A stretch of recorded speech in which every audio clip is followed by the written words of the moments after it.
Olá, eu vou fazer aqui o review do carregador da Teclas, da original da Teclas. Aquilo funciona a 5 volts, 2.5 amperes, por isso é o ideal para o vosso para a vossa série de T-Books, não é? Que foi o caso, no meu caso que eu estou a experimentar é no Teclas T-Book 16 Pro e funciona bastante bem. Ele não aquece, o que é impressionante. Normalmente os carregadores acabam por aquecer um bocadinho, este não. O material é bastante resistente. Parece-me que é um carregador que irá-me durar algum tempo. Claro que vocês podem usar este carregador também se quiserem para outros produtos.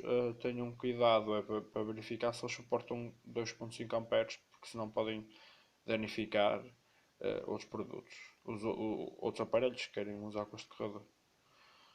Eu já o tenho há 3 semanas, 3, 4 semanas, e estou bastante contente com ele.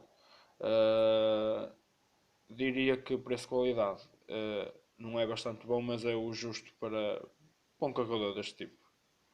Espero que esta review vos tenha ajudado na vossa compra. Adeus.